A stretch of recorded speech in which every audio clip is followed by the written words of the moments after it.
Hey everyone, back as promised to discuss Chapter 5, Criminal Investigation, the Science of Sleuthing. So, we're going to take a look at the criminal investigation process in policing and how it connects to other aspects of policing and some of the foundation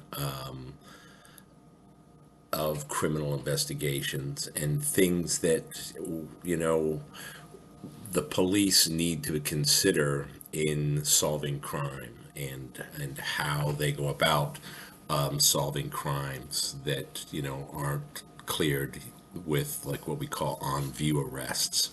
So let's get to it and see what we got. So, recap from chapter 4, the community policing piece. As we discussed previously, the community policing works differently in each community. And another rhetorical question, so why is that? Thinking back to what we talked about a week ago. And this is also very true regarding the nature and success of criminal investigations. Very much like community policing, criminal investigations is tied to police and community relations, in particular, the solvability of serious violent crime. And then thinking about that, why do you think legitimacy, and in more specifically, police legitimacy, is linked to solvability and vice versa? Or, solvability linked to legitimacy, legitimacy linked to solvability in the community. So, as we move through, you may find that some of these answers will pop out to you. So, successful criminal investigations. So, being successful in solving crime brings the police and communities closer together. As the community appreciates a sincere effort to arrest offenders and bring some sense of closure and justice to victims, families, and the community. And so there's that kind of connection between community policing and criminal investigations. Much of what we see in terms of the community policing application is drawn into the investigative process. And aids in the investigative process. So this chapter is going to lay out some of the foundations, lay a foundation for the investigative process. And that being said, understanding the relationship between social science, physical science, and the law is critical to the success of solving crime and bringing offenders to justice. So not only do you need the community police, but you also need this connection between science and what we call the craft of policing. So it's here that the craft of policing and science intersect, where cases are closed. So that kind of that crossroads between science and the craft of policing, and which community policing is part of that craft of policing. And offenders, the cases are closed, offenders are prosecuted, and communities begin to feel safer and begin to heal as well. So, the scope of forensic science and criminalistics. So, this is just a couple of more definitions, if you will, that you need to be familiar with. So, forensic science, the examination, evaluation, and explanation of physical evidence in law. So, what does that evidence mean in the law with regard to modus operandi, with regard to identification, both individual identification and class identification, and what does it mean in terms of criminal intent? So, evidence builds a picture, and then you have to apply that picture to the law, and then you determine what are the elements of the crime that were violated, and then you begin to kind of build your case to support a theory of what happened and why. So the use of science to answer legal questions, and these are what we call interrogatories, the who, what, when, how, where, and maybe the why. Not always do we get the why. Sometimes you get everything else but the why. And the offenders sometimes never tell you why, and you never learn why. You may have a theory as to why, but oftentimes, about half of the time, you really never get the why. So, looking at criminalistics, different from forensic science, criminalistics is a branch of forensic science. And for example, DNA, dactylography, ballistics, trace evidence, toxicology, these are branches of forensic science that deal specifically with information and evidence that helps us build a criminal case, and that's what we call criminalistics. And this also deals with the study of physical evidence as it relates to crime. What do we have here? What is this? What does this bullet mean? What does this fingerprint mean? What does this trace amount of narcotics mean in the law? And interdisciplinary defined by exam and laboratory sections. So you have this interdisciplinary aspects of criminalistics as defined by the section of the laboratory and the section of the science that is going to be applied to the examination, evaluation, and explanation of the physical evidence. So, and we'll talk a little bit about, what the capabilities of the crime lab is and are.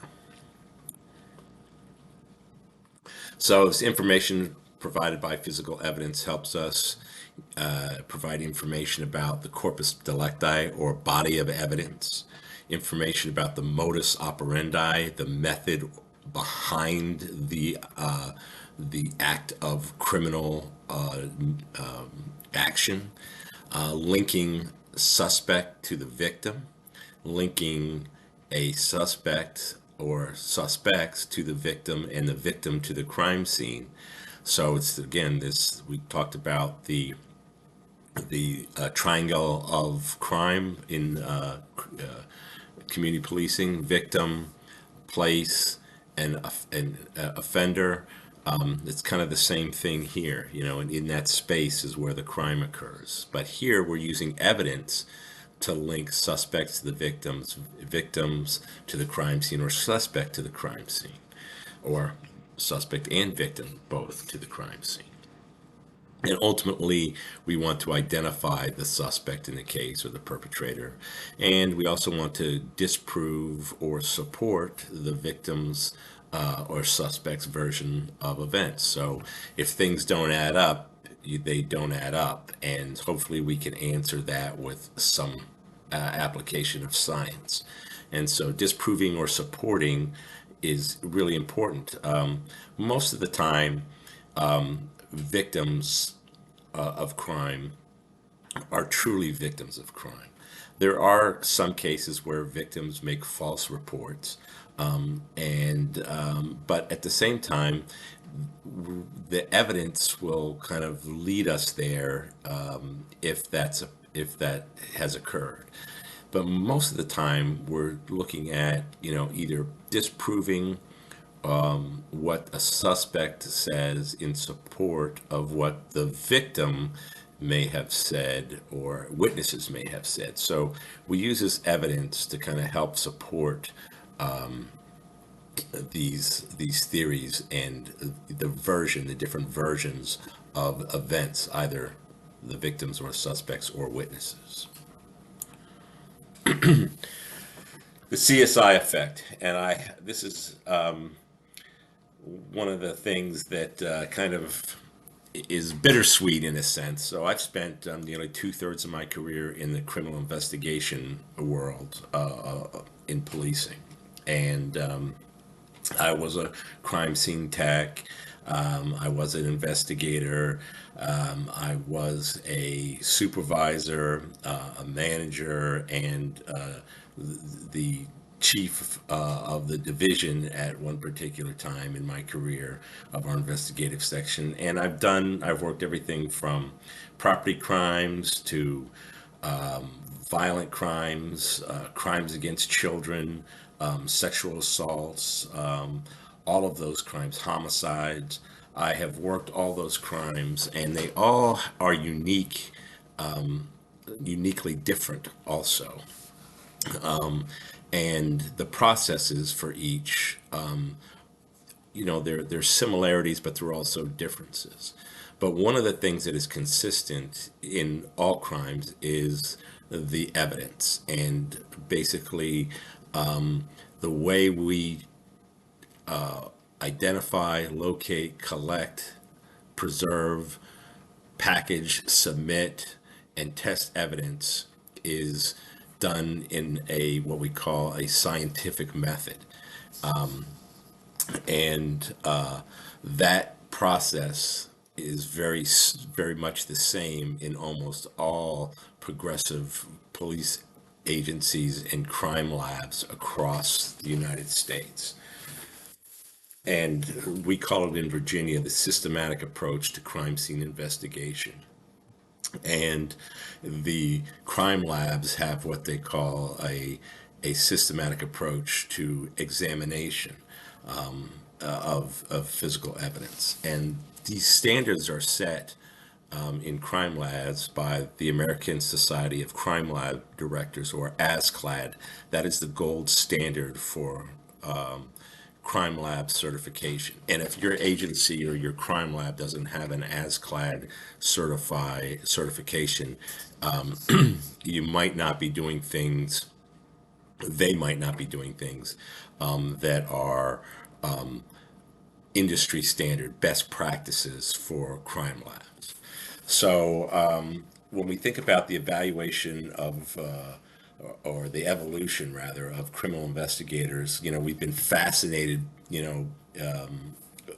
with this for years. The American public has, the allure of the lawman has become part of our folklore and our pop culture, and all the movies and all the TV shows. If you look out there and just take a survey of the types of shows out there, and here's CSI New York, CSI Las Vegas, Criminal Minds. All of these shows are tied to police work, and even the movies, and we're fascinated by this process of investigation, crime, true crime, and getting answers, solving this puzzle of life in the terms of crime. And but one of the things that we have to be careful of in what we call the CSI effect is that it's an oversimplification of the process. And what happens is, along with all this attention comes misinformation. As fiction depicts reality, all these shows, are kind of misleading to some degree.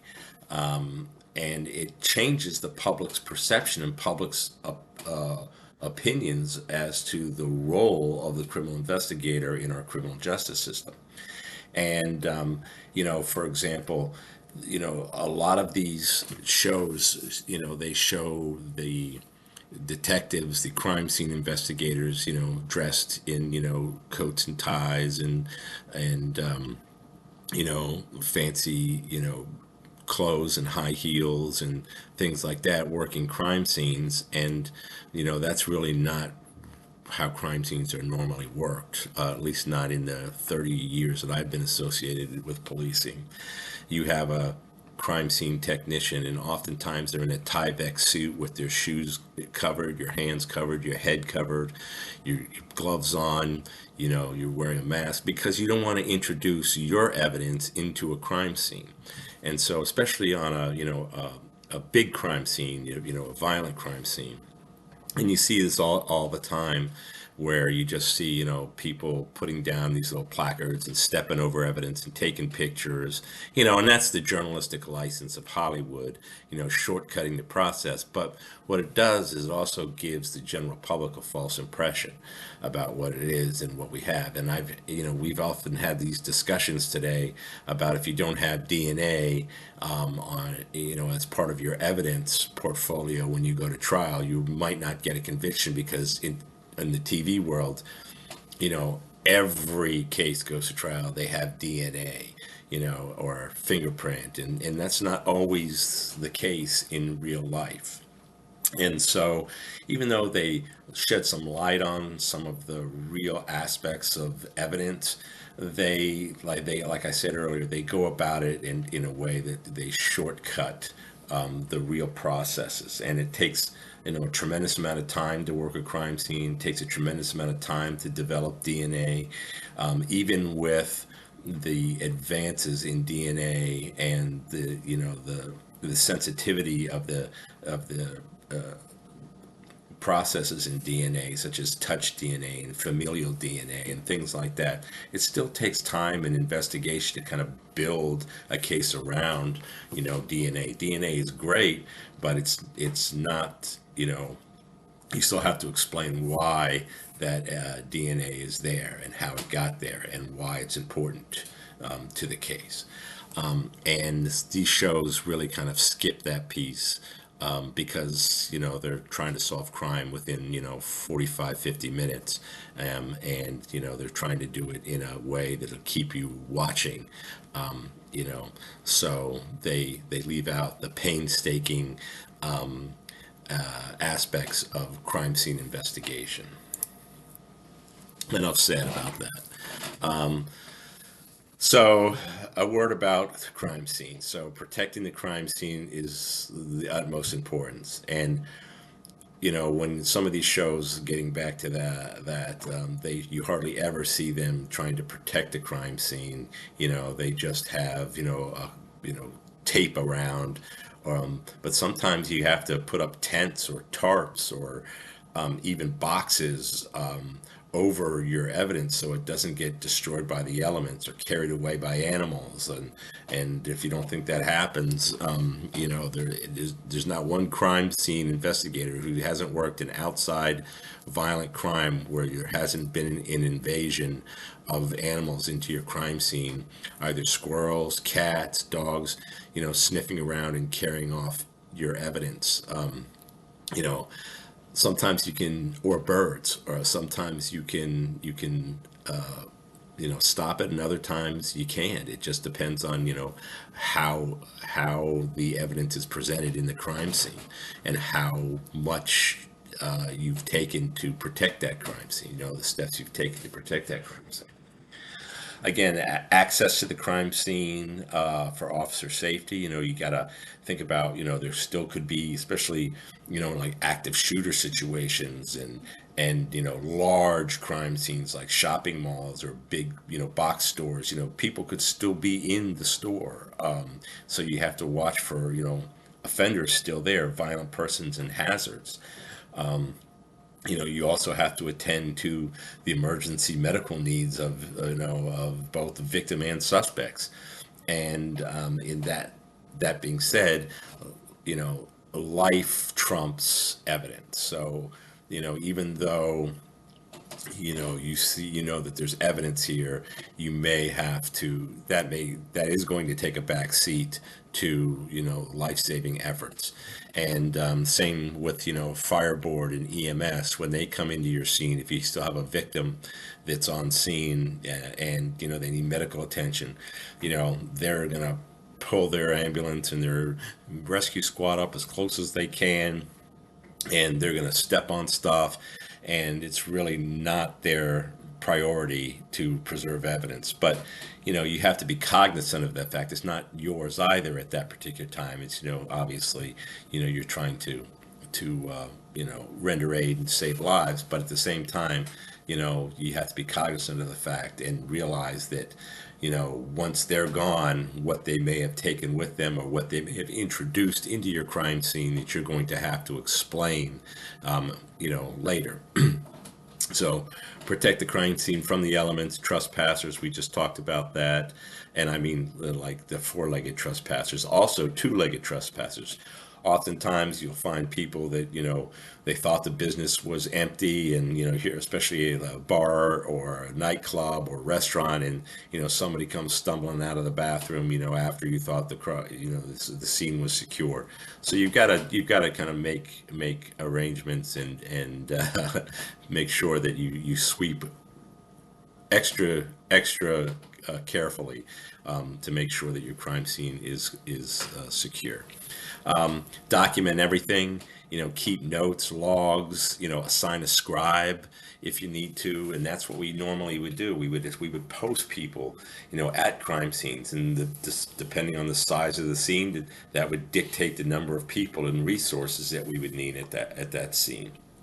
To keep people out, and to make notes. Who's entering, what are they doing, why are they here? Everything from, like we talked about, fire and EMS, to other police officers, to the medical examiner's officers, to public utilities, for turning off gas, electric, all of those kinds of things that maybe you need to render a scene safe in order to work it. So, you have to document all of that, and you document who, what, when, where, why.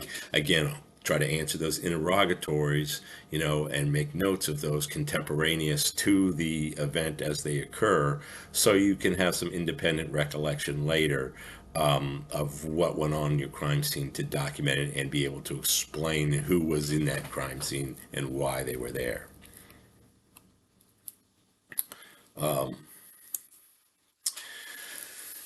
The low card exchange principle. So this is important to kind of understand.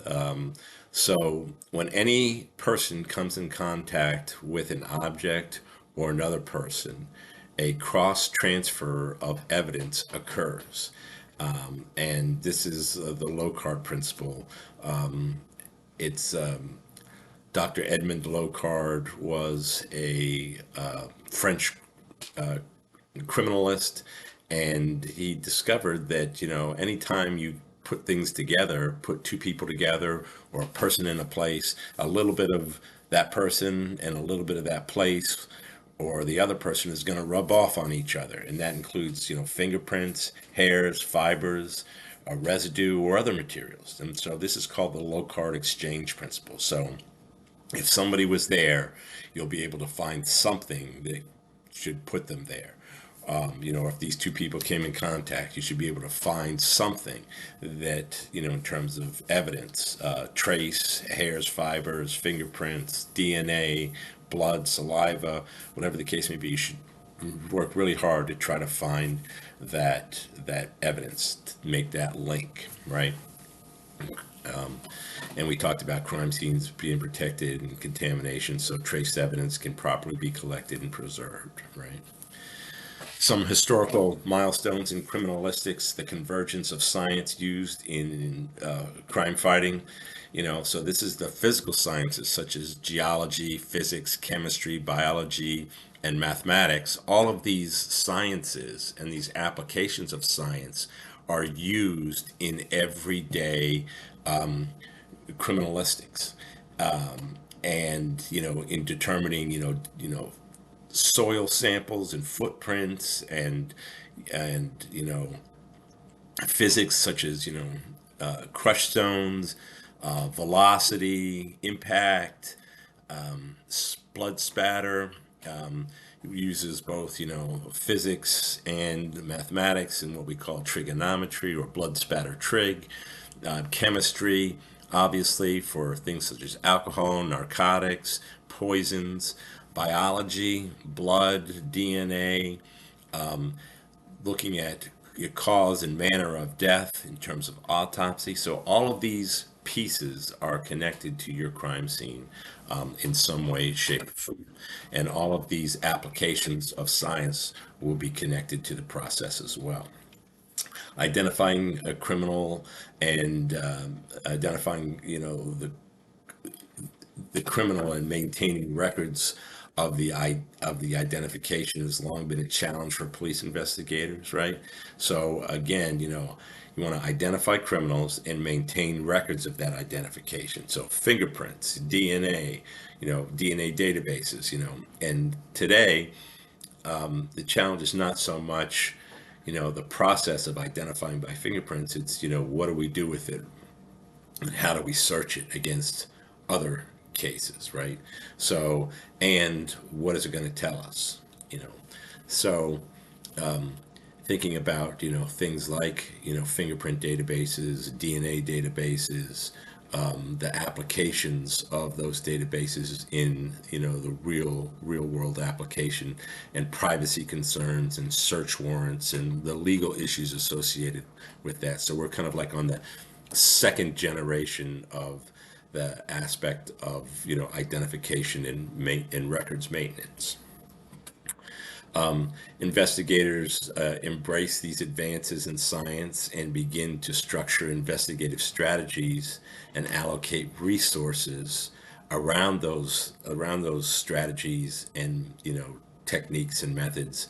And so when you think about it, what one of the things that you want to think about if you're, in investigative management or leadership or crime scene is some of the new technologies and the new pieces out there. And, you want to be able to use those and learn how to use those to your advantage. And of course, then you have to allocate resources to purchase those and train those and keep them up. And, you know, it's expensive and it's time consuming, and not everybody can do it.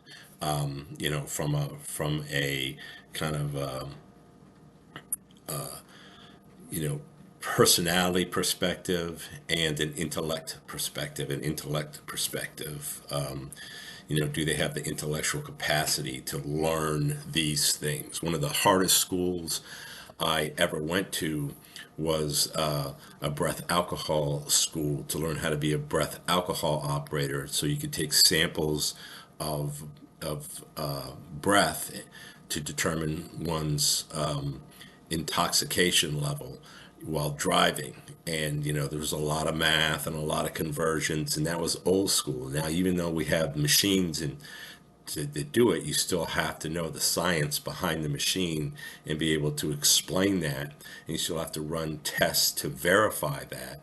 And it was very difficult, and not everybody can do that. And there were plenty of people that could, but there were also plenty of people that couldn't, get through that successfully. So that being said, the more advances in science and technology, sometimes, the harder the science behind it. There are three major scientific systems of personal identification of criminals. Anthropometry, which is the use of personal measurements, which is like measuring facial features. And this was done in the turn of the century by Alphonse Bertillon, using mathematics and measuring devices to measure the distance between the pupils of your eyes, the tip of your nose to the tip of your chin, the tip of your ear to the tip of your nose, those kinds of things. And even though we started down that road, we found early on that it just depends on who's doing the measuring, what tools we're using, that these measurements could be off slightly, and therefore you might not make the appropriate identification. However, that theory, that thought, that application of mathematics into that process is the precursor for facial recognition. Using artificial intelligence and algorithms of mathematical measurements of facial characteristics. The size of the face, the location, all of those things of eyes, ears, nose within the geographic or geometric shape of the head, you know, all of those things now lead us to the modern day application of facial recognition, and which is extremely accurate, much more accurate than we initially thought it would be. Being able to pick people out of a crowd and match those faces with other faces based on, you know, geometric characteristics, which is, the application of math and these algorithms. The next one is dactylography, the use of fingerprints. So this was kind of discovered in Nepal by Sir Edward Henry, who was an inspector general in Nepal, that noticed that everybody that they came in contact with, from a criminal perspective, had different fingerprints, and no two criminals were like, even family members. And so they did some research on this, and they came up with what they called the Henry class, which was a classification of fingerprints.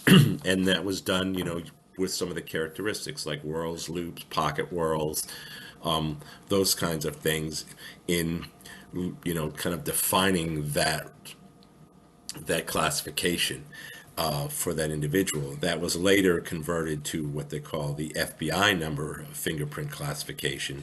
So, that was worked on over generations and generations of fingerprint examiners, until, we came up with a standard application for teaching dactylography, and defining ridge detail and minutia within patterns of fingerprints.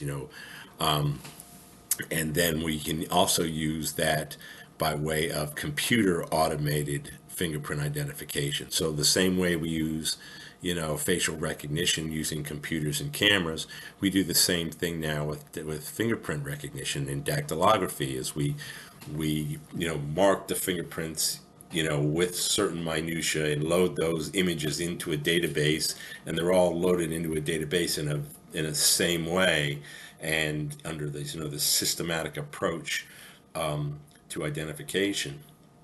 And then the computer, gives you the top 10, and then you can narrow it down by percentages, and then go back and make an individual human comparison of, two sets of fingerprints to determine which fingerprint this person belongs to this particular person, or is a match, either a known to an unknown, or known to known, or unknown to known fingerprint. So again, we've come a long way in terms of fingerprint identification, and that's dactylography. Deoxyriboic nucleic acid, or DNA, different than RNA. It's the other half. It's the complete double helix.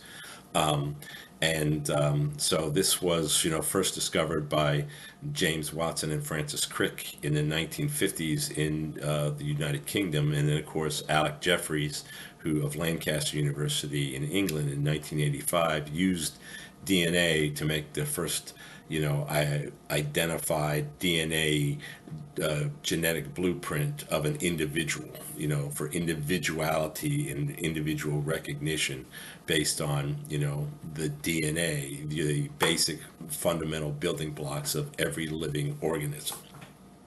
And, it's not just humans, it's, fish and plants, and even bacteria. If it's a biological organism, we can, use and extract DNA to determine its, identity, origin, etc.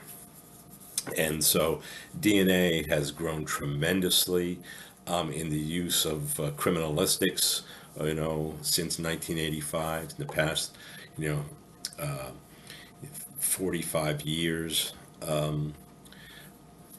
We have made such advances in DNA to the point now where, we can use familial DNA to get us into the, right arena. And then, we can narrow down suspects based on all different types of approaches. Most recently, you've probably heard about, you know, some of the genealogical databases where people submit their DNA to find out, their family tree and all of that. And you can actually use those databases to identify unknown samples. In most cases, databases, DNA databases are run by the state in what they call a national DNA indexing system, and then those are managed. Those individual state databases are managed in a system called CODIS, Combined DNA Indexing System, by the FBI, and that allows different states to look at each other's DNA databases by way of submissions and you know testing of different DNA samples against known samples and unknown samples of offenders and things within the databases.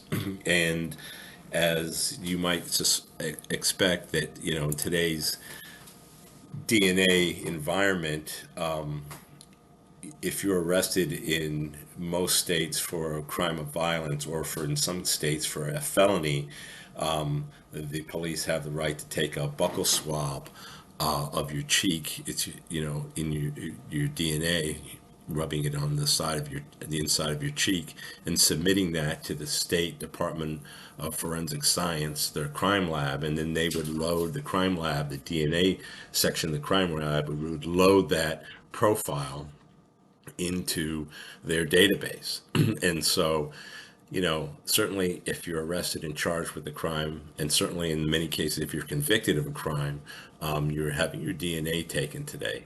And, there's a lot of different, proponents of privacy challenges, but none have been successful in that arena.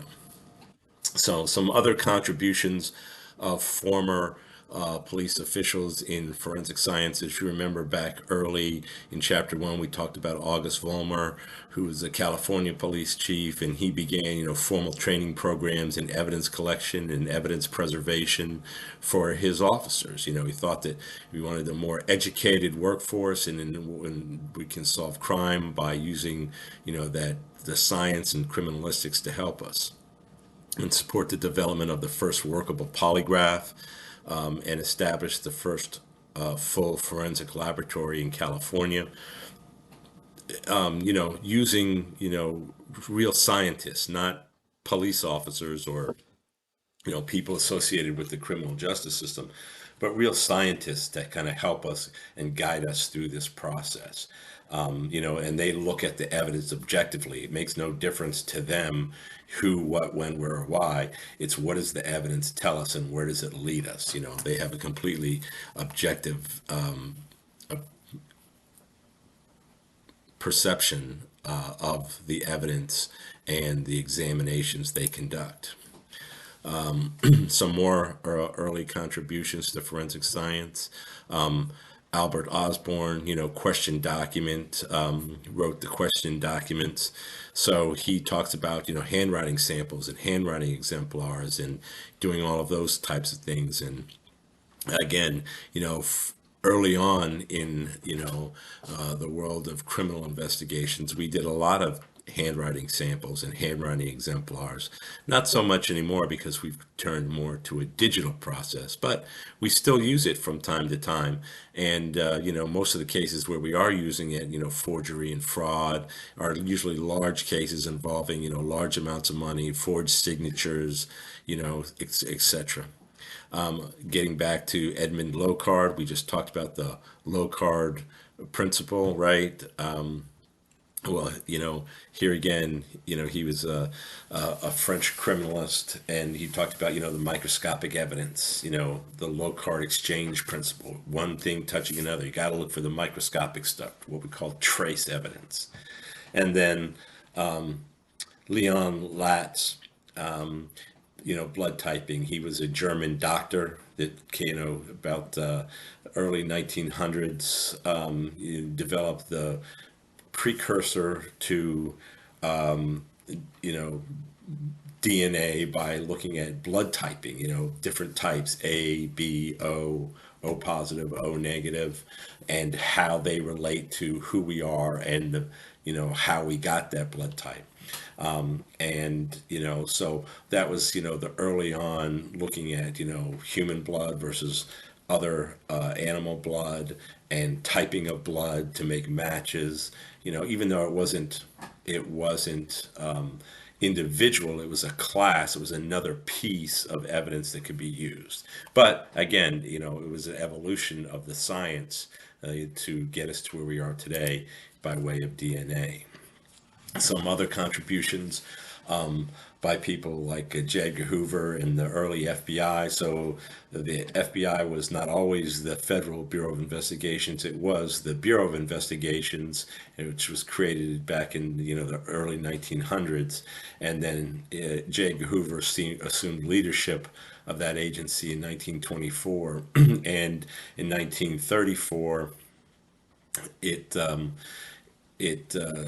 was established officially by Congress as the Federal Bureau of Investigation. But in the meantime, J. Edgar Hoover, did some really unique, incredible things that enhanced the science and law enforcement, and kind of, helped us get to where we are today. And one was the creation of the FBI, or the Crime Laboratory, in 1932. And he basically hired real scientists to take an objective look at evidence and data collected by way of evidence. And he used this crime lab to help state and local police solve crimes. Not just FBI cases, but for years and years and years, the FBI was, and in many cases still is, one of the premier crime laboratories in the country. And they were for a long time, minus a couple of large states like California, New York, and Virginia, and that had their own crime labs. And they were the go-to people for testing of evidence. And then he also created the FBI National Academy in 1935 to provide, you know, police training across the country. Not mandated national training, but he took police leaders from across the country and brought them together, and we discussed and were taught best practices and policies and procedures about running a law enforcement organization, providing, certain standards, in all activities of police, from hiring, training to, interview, interrogation, criminal investigations, budgeting, all of those things, we do, uniformly now across the country, even though many communities are very different. As we learned in the community policing aspect, policing has, some very fundamental basic premises that are very similar across the country, in what we call industry standards and best practices. And so the FBI National Academy was one place where we spread the word, so to speak, in a very formal training environment there. And I went to the FBI National Academy in 2001. I was the 210th session of the FBI National Academy, was invited to go there by the Federal Bureau of Investigation. And I found it, very enlightening in terms of some of the training processes, procedures, and how we do things with one another on a national level, in terms of, best practices, policies, and best practices and procedures. Again, and the NCIC, which was the National Crime Information Center, was made operational in 1967 and provides data on, criminal investigations and police practices. When I say data, computerized data. It started with wanted persons and wanted stolen properties in all 50 states, and today it is the information backbone of most police agencies in the United States and abroad.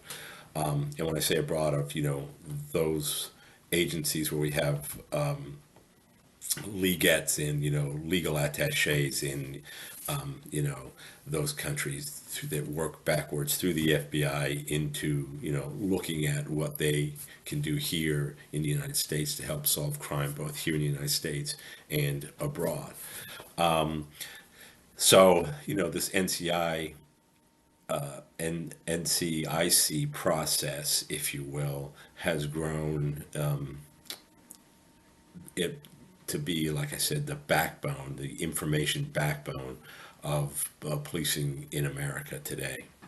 And the FBI continues to make, advances in applications of, information technology and information sciences, such as the Rapid Start case management program, taking a ton of information and leads and tips from all different types of sources and categorizing and computer logging them and using, artificial intelligence and algorithms to help sort them and in different ways, so investigators can get a better hand on what kind of information is coming in from the general public.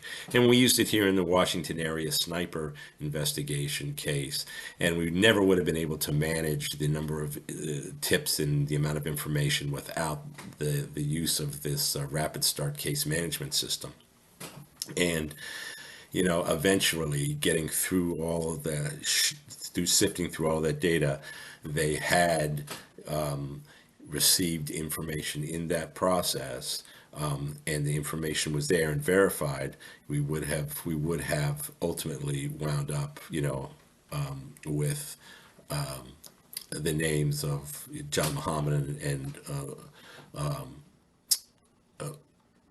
Malvo, even if we hadn't gotten, kind of the dogged investigative tips, from their contact with, negotiators. Their information was embedded in many or some of those tips that came in from the public that were being worked through, prioritized and worked through. So it's a verification of that system as well. The behavioral sciences unit, forensic psychology, looking at patterns of offenders and types of offenders, is helpful to, the investigation of serial crimes and violent crimes across the United States. And the FBI does a very good job in assisting local and state law enforcement in providing information regarding these types of patterns and practices that were discovered through this forensic psychological evaluation of cases, volumes and volumes of cases, and how they come up with profiles and all of that. The more data in, the better the data out. And so the FBI has taken it upon themselves to kind of really immerse themselves in that line of work in terms of data analysis and data management in terms of criminal behaviors and cases across the country. And there's a number of other, FBI products that are in use today, such as VICAP and things like that, Violent Criminal Apprehension Program, that help state and local agencies identify and locate violent offenders throughout the United States who are committing crimes. So forensic science in the criminal justice system, so the investigative process, right? So all this forensic science stuff and all this investigation goes where? It goes into the investigative process. You have crimes that are reported or discovered, officers respond, search for offenders, collect data, the reports, information, witnesses, names, addresses, right? All of that gets collected, locate crime scene, collect evidence, interview victims, witnesses, interview suspects.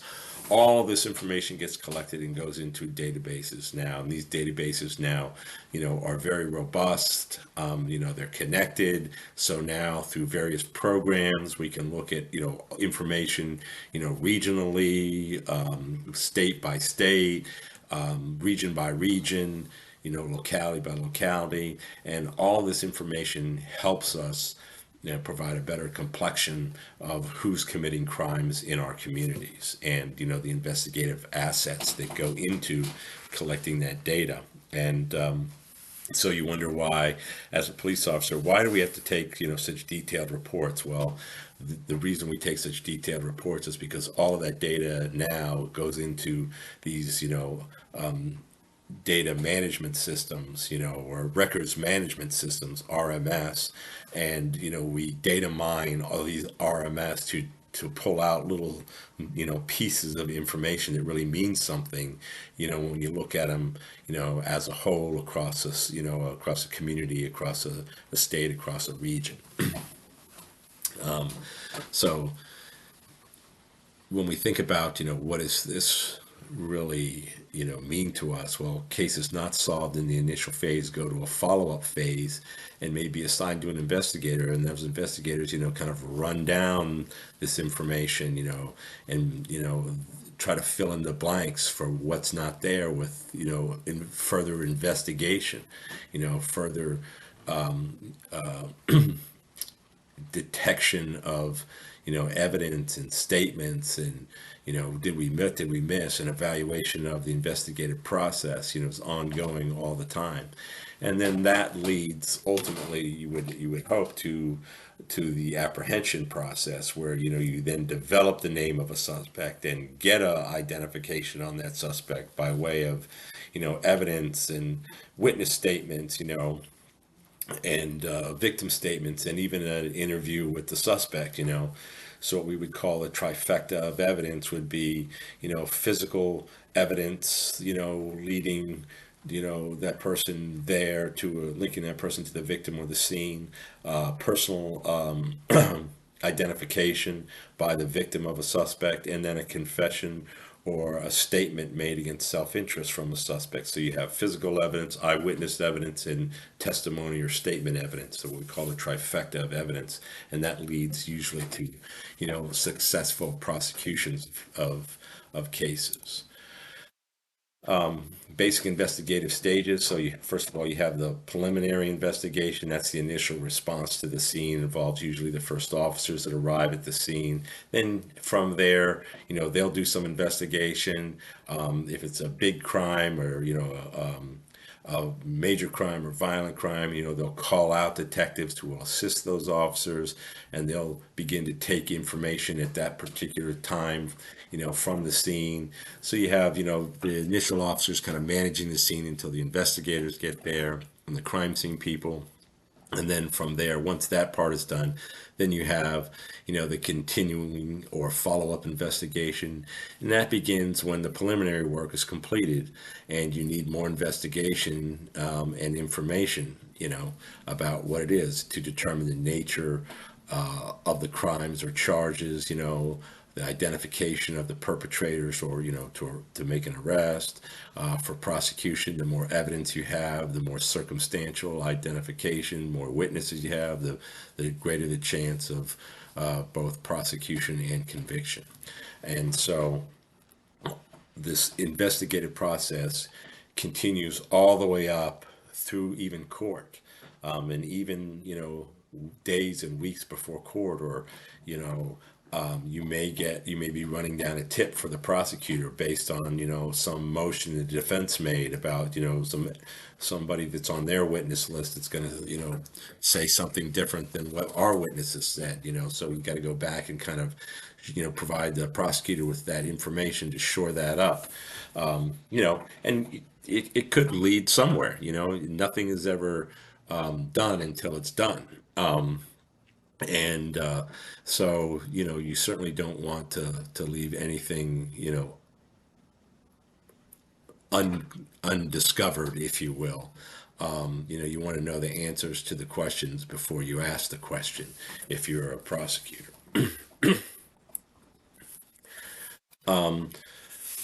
Looking at reconstruction of the crime, investigators use inductive reasoning to develop, a rationale or theory of the crime, specific to general, specific information to general, like why would, that's kind of like the theory behind it.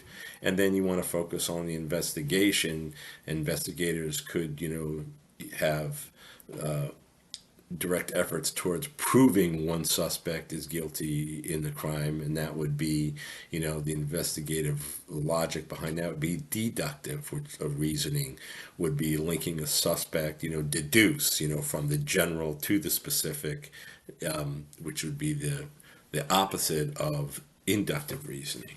So you would deduce linking the suspect to the crime, or the crime scene to the victim, or victim to the suspect, or suspect to the victim. So, kind of this broad down to specific, general to specific. So who would rather than why would.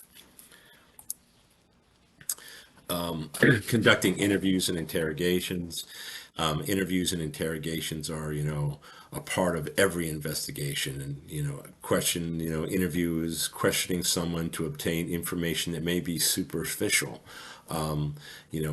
Asking them what they may have seen or what they may have heard, kind of from a different perspective than you would a victim or suspect.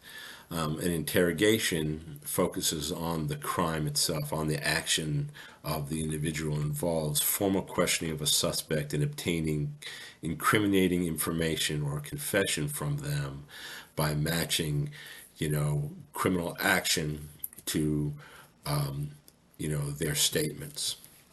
Many suspects are reluctant or uncooperative or hostile, and so they may not talk to you. And you have to be very crafty in terms of knowing the law. Fifth Amendment, Sixth Amendment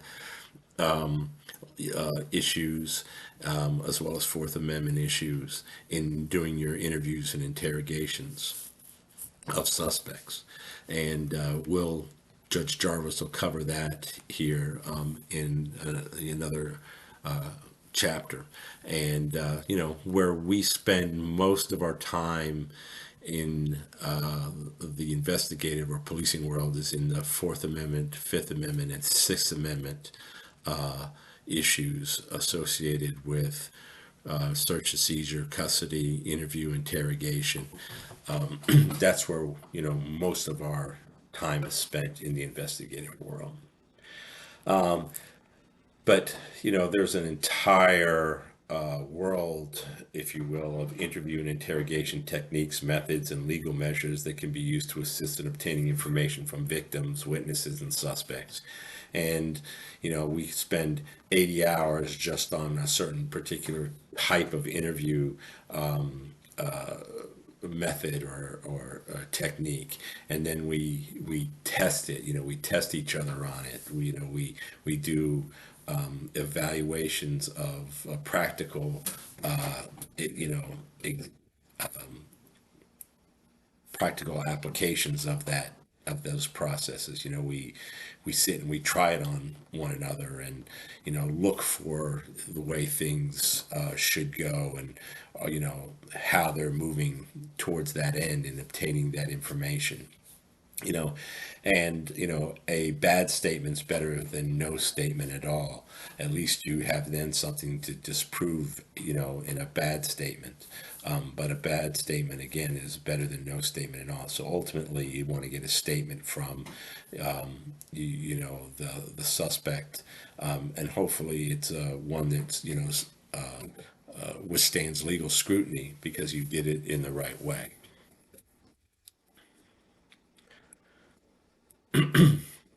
So arrest and case preparation.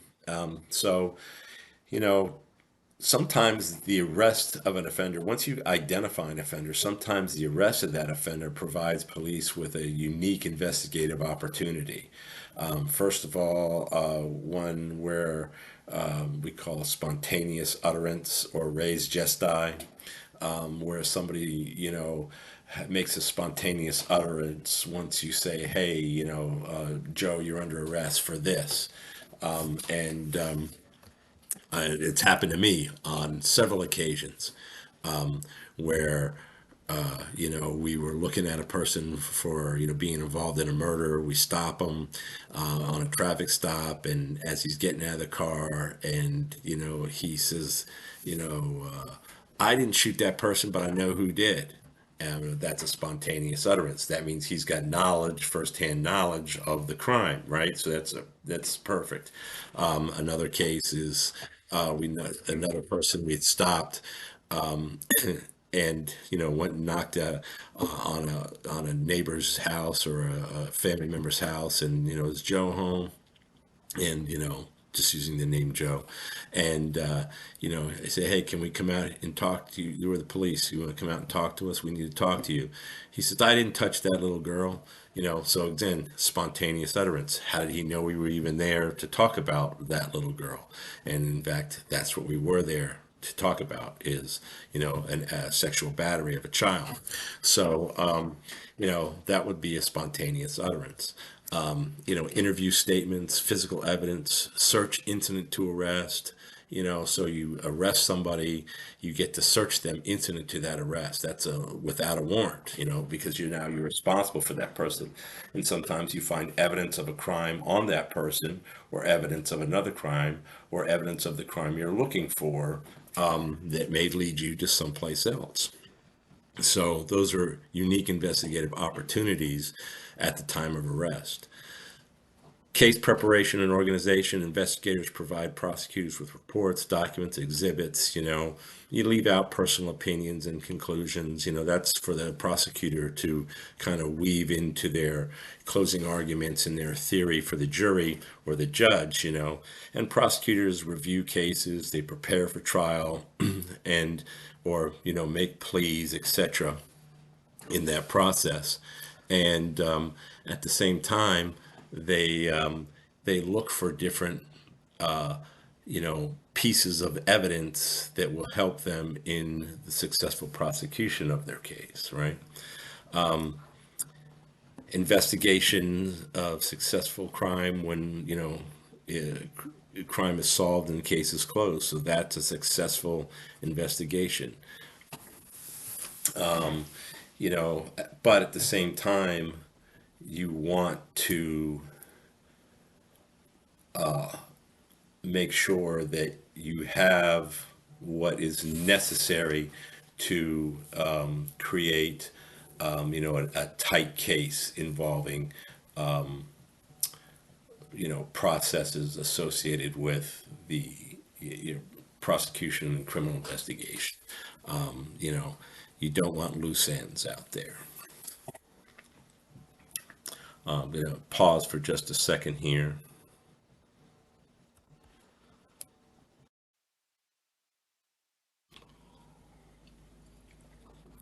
Sorry about that. So let's continue on. Some qualities, myths, and attributes. So when we think about, police detectives and investigators, every major city with a population of about 250,000 plus, and 90% of the smaller cities have investigators or detectives whose primary responsibility it is to follow up on reported crimes. And when we say reported crimes, reported crimes that are defined by as part one and part two offenses by the FBI's Uniform Crime Report standards. So the FBI is also tasked with providing a report about crime in America through uniform crime reports, and they present a report every year called Crime in America, and it kind of goes state by state, municipality by municipality, community by community about reported crimes in the United States.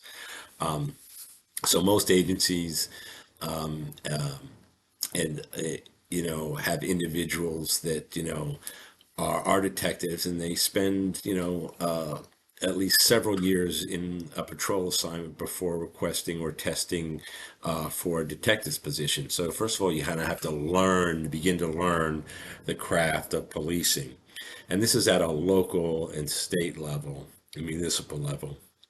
in the there are agencies in the federal government and some state agencies who will hire criminal investigators, right out of school, and then put them through a process of, an investigative school to learn how to investigate the types of crimes and offenses that they're authorized to work.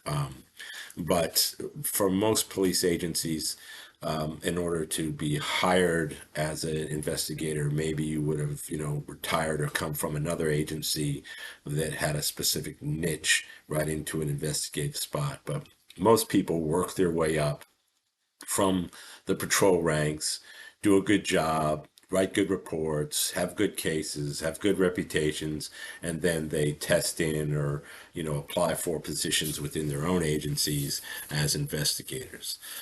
Most police agencies, investigators are the most dedicated, skilled, and successful people in the organization. And I would stand by that statement that, their attention to detail, they're just a little bit more dedicated than the average person to what they do.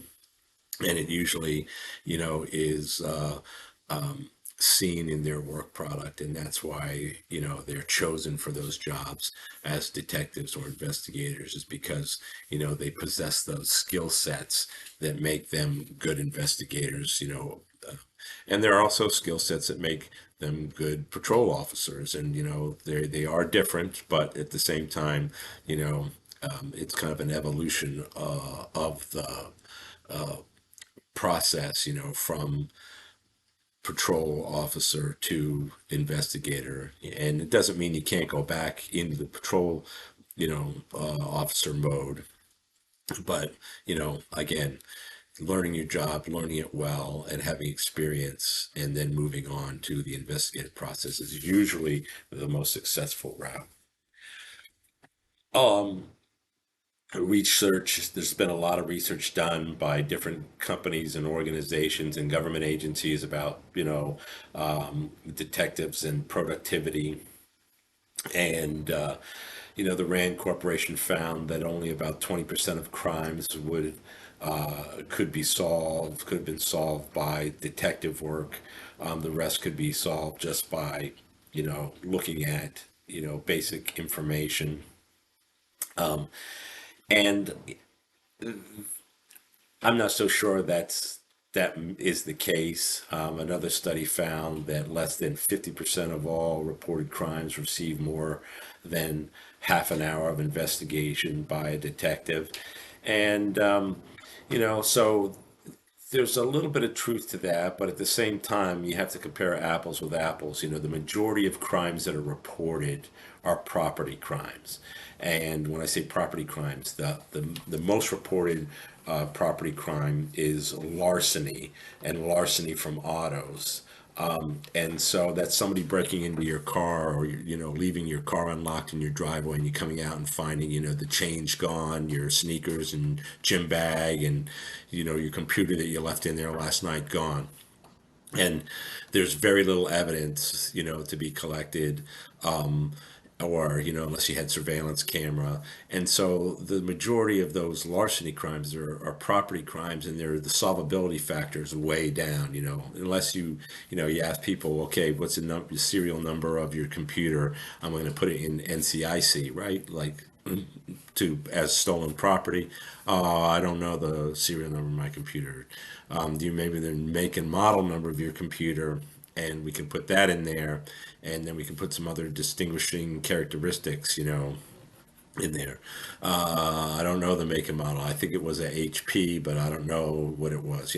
So at the same time, we're our own worst enemies. We don't cover our own, tracks in terms of knowing what we have and what we don't have.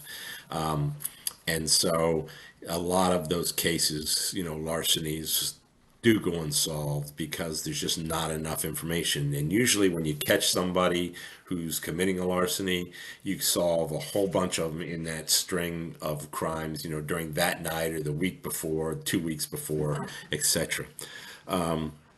So that's how those cases get closed. But the majority of serious and violent crime, there are hundreds of investigative hours linked to the successful closure of those cases, and then hundreds more to the successful prosecution of those cases.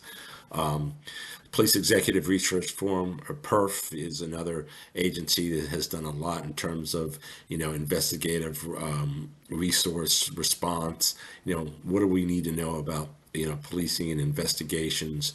International Association of Chiefs of Police, again, best practices and industry standards issues associated with policing, and in part of that is police investigative processes. Looking at how, all of these studies really look at, how much time we spend evaluating the evidence, you know, and what that tells us, and the technical abilities of those people who we call detectives. Department of Justice, by way of Bureau of Justice Assistance, BJA, National Institute of Justice, and the Federal Bureau of Investigation. We talked a little bit about the FBI, but the other two DOJ agencies are, Bureau of Justice Assistance.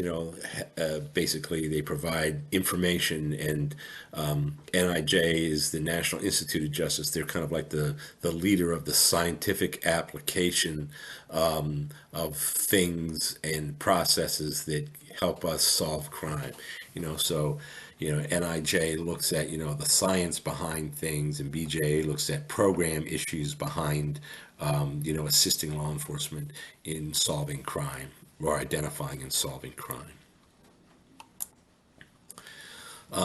Some of the attributes needed to be a successful investigator: unusual capabilities for observation and recall, having very good observation skills and recall skills, extensive knowledge in the law, rules of evidence, scientific aids, and laboratory services, right? Knowing where to go and how to do it. Powerful imagination, not limited. Your imagination is your own limitation in terms of working a case. Whatever you can do, whatever works, sometimes is, where you need to go on a case. Working knowledge of social psychology, knowing people, is probably a better way. Having a high level of critical thinking and reasoning skills. We've talked a little bit about that. Inductive, deductive reasoning, critical thinking applications.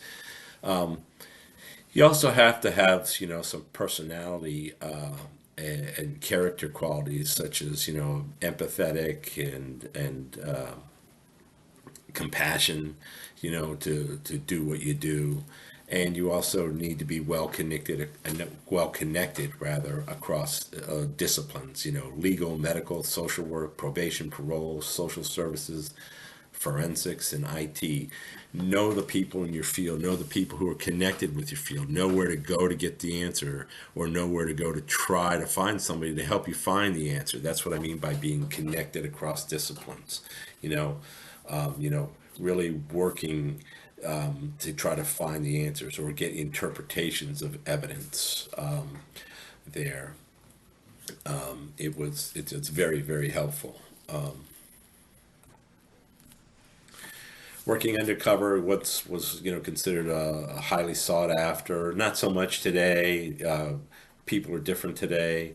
The value, type of this, people value this type of police work, back in the 70s and 60s, 70s, and 80s. It's kind of gone by the wayside with the advances in technology. We don't have to be as much of a undercover detective today as we once were in the processes. Same thing with undercover operations. They increased greatly since the 1970s, due largely to the expansion of drug crime investigations and the war on drugs in the 1980s and 1990s. Again, the selection process can be intense and competitive, and performance reviews are broad, and psychological testing. All of these things apply to undercover investigations and processes. The knowledge and skills and abilities for positions may include, may vary greatly, from agency to agency, and task to task. And today, there is a lot of what we call psychological testing or preemptive psychological testing for certain positions within the investigative realm. Like, homicide detectives, drug crimes investigators, child crime investigators, crimes against children investigators. To make sure that you're putting the right person in the right role to be successful. There are some problems with those roles associated with undercover operations. The ability to cultivate informants requires close associations with criminal activity and increased risk and stress-related illnesses, physical harm, and corruption, or the availability to be corrupt. The changes in value systems, over identification with criminals and questioning the criminal statutes. All of that happens. It's almost like a mini versions of what we used to call the Stockholm syndrome, where you're around these people so much you begin to identify with their needs and ideology. The problems with undercover roles is, disruption to family relationships, loss of identity, adoption of criminal persona, also occurs during this time.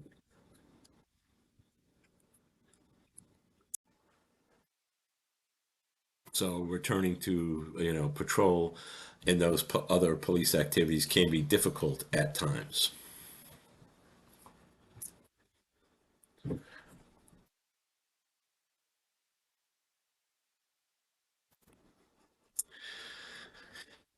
Part of working undercover in that environment also is the use of confidential informants. The use of informants, it can be difficult at times, and learning how to use them. Informants can be, you know common citizens just providing you information, or there can be more controversial uses when informants are part of the criminal enterprise or the criminal world that you're investigating, and the informant is a criminal themselves, and used by police and prosecutors. That actually can exasperate, the criminal prosecution, and the use of informants by way of their relationship with the police, the prosecutor, and the criminal world that they are engaged in.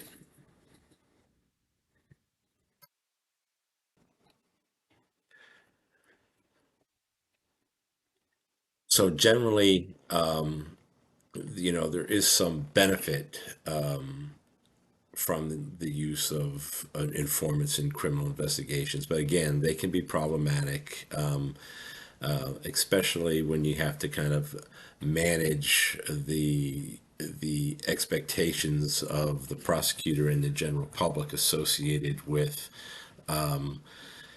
types of investigative activities where your informants are, the main source of information. So you have to ask, what is the motivation for the informant? There's always this quid quo pro, I do for you if you do for me. Is this person working off charges? Those types of things. Typically your informants are, caught in some sort of criminal behavior, and therefore they're working for the prosecution and the police in order to have a reduced sentence or a more favorable position moving into prosecution of their own particular cases. Sometimes you have professional informants, they get paid for information for what they do. And then you always have informants, with undetected crimes out there, and especially if they're going to testify, it's very, can be kind of dangerous in terms of the reputation of the case and the prosecution if you use informants in that way, and they are involved in undetected criminal behavior, at least at the time you're using them. So we think about that as well.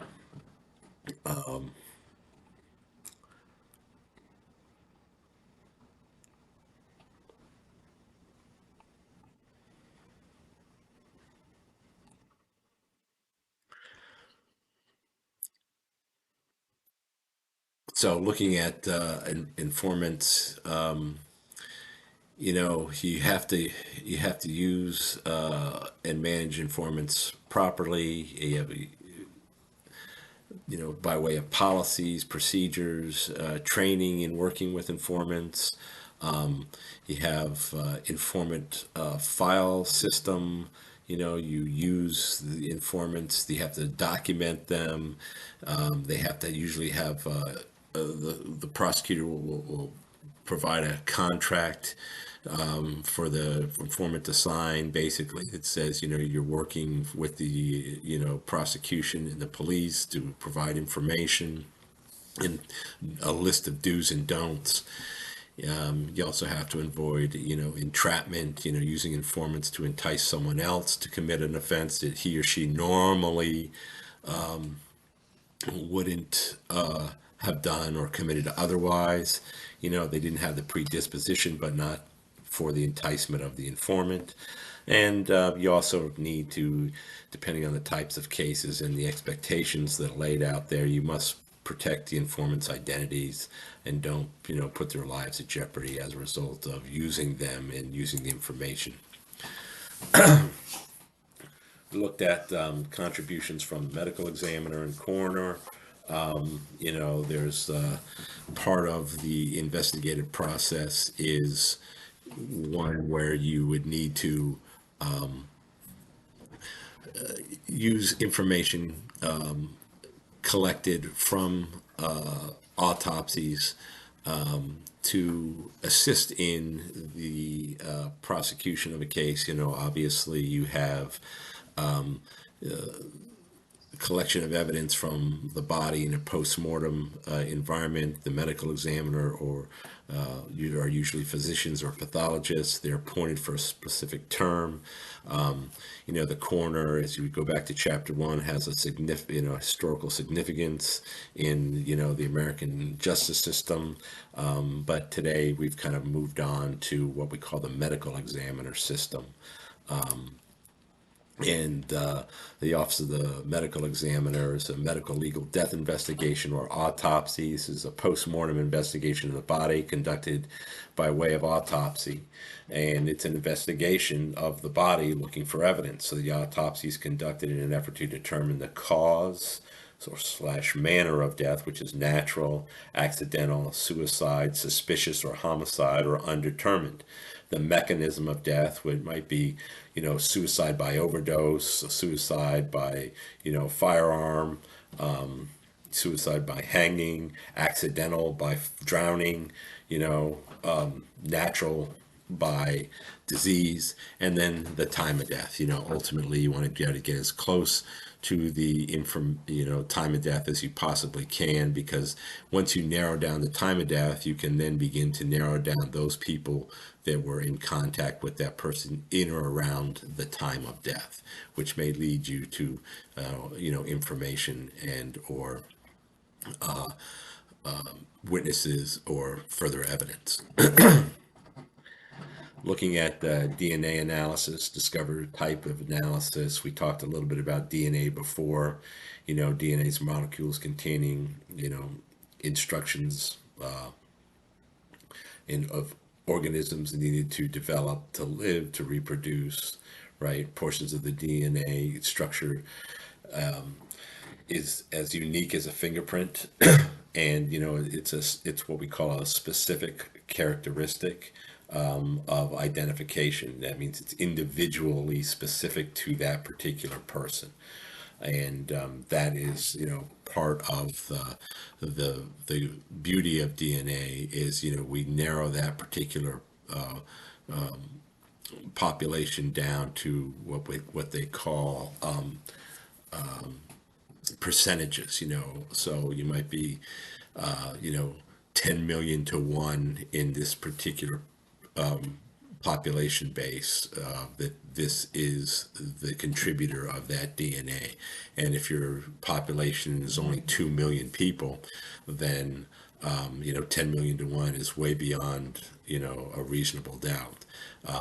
It's, so that's how DNA is used to identify people based on the percentage of population for possible contributors of that DNA. And so, with today's DNA techniques and testing procedures, though we get even closer and closer with, tests like, this was years ago, PCR, polymer chain reaction, and STR, short tandem repeats. We can take a little bit of sample of DNA and clone it out to give us more DNA, which gives us a greater DNA chain to work with to help determine the identity of the person or the identity of the person who contributed that DNA to the crime scene.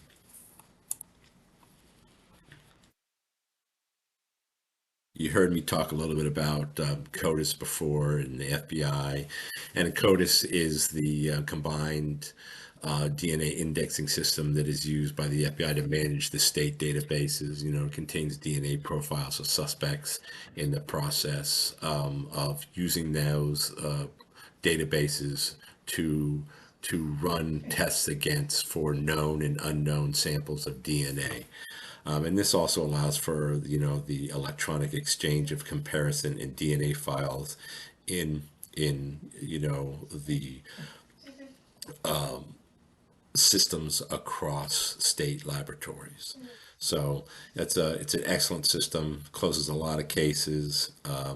Just be aware that DNA is out there.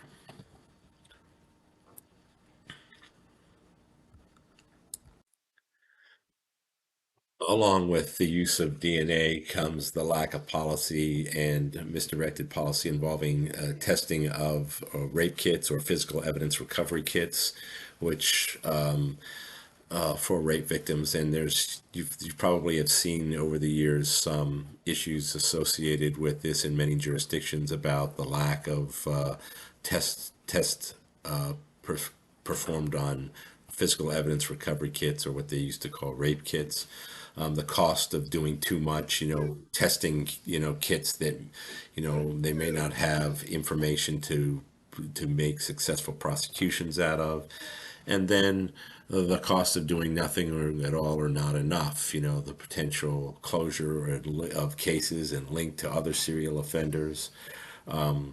So there's no justice is an injustice to all victims in society.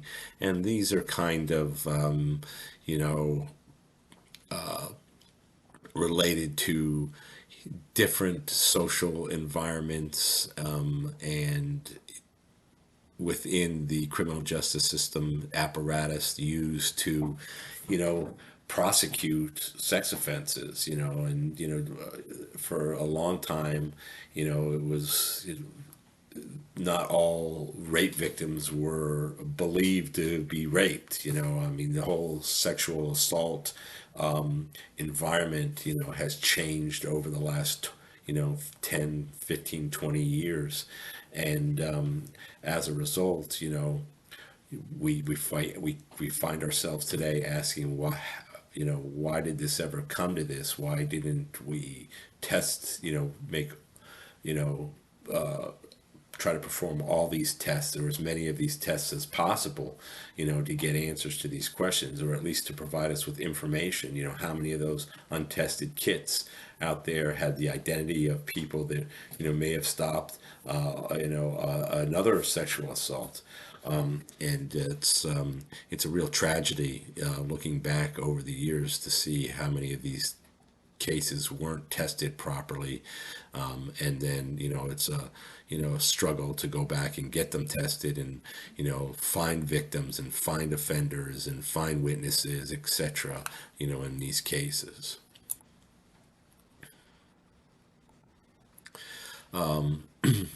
So here's we look at research, with DNA and property crimes cases, and we solve a large number of property crime cases now with DNA coming through weeks, years later, after the cases have been submitted to court and information has come through. Here's a little video here kind of highlighting this exact issue associated with DNA testing of sexual assault evidence kits. And this particularly talks about Albuquerque, New Mexico, and the problem just specifically in Albuquerque, but it is indicative of many other cities, towns, and municipalities across the country. I'll let you guys watch that on your own, but just click on it; it should play through for you. If not, you can copy the link and put it into your browser above it, and it should take you there. Looking at the post-conviction DNA testing, this, exoneration, Supreme Court speaks that many inmates, want genetic testing to help exonerate them from crimes. And there have been many exonerations, as a result of new DNA testing. So it has to work both ways. It helps, convict people and put them in jail. It also has to be able to help, exonerate people and get them out of jail if they're wrongly convicted.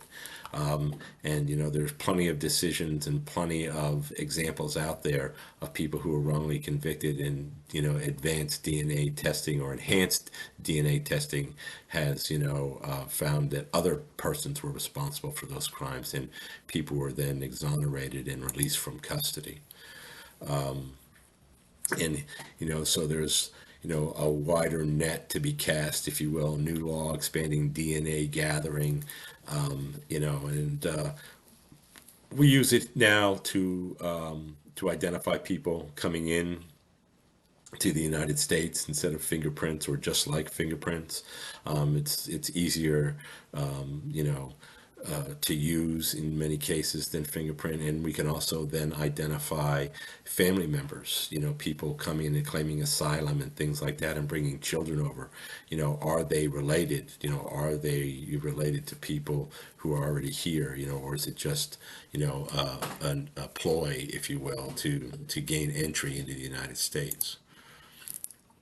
We talked a little bit about familial DNA a few minutes ago, about, being able to use these databases to match, and if, those people sign a waiver when they submit those DNAs, that these, databases can be used to search, by law enforcement and other genealogical databases. There's nothing really you can do. Some civil libertarians think it's an invasion of privacy, but it's like anything else that we use. We sign our rights away, even by putting specific phone apps on your phone. You don't know where your data is going once you sign that, and you sign up for the app. Firearms identification, it's another forensic piece there.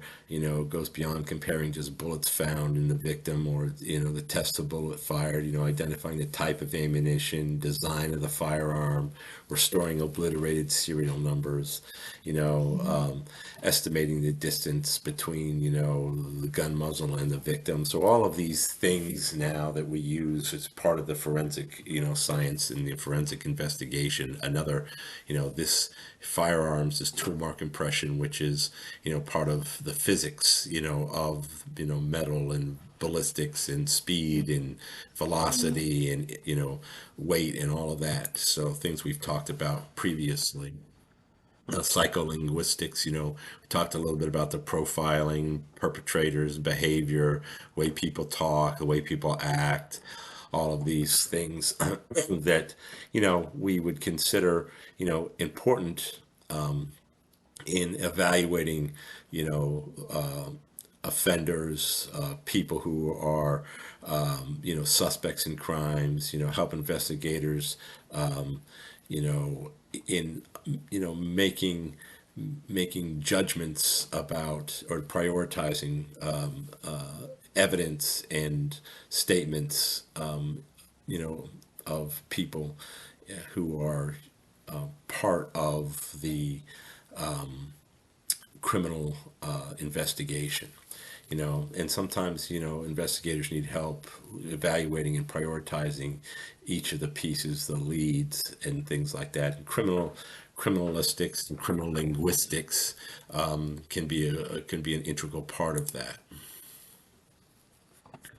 Statement analysis, like we talked about before, speech patterns, people who give statements and testimonies, or get up in front of news cameras and, use past tense, she was, he was, that kind of thing, and, they look at all of this, and these all are pieces of an investigative process that help investigators, again, prioritize and evaluate statement evidence in the process.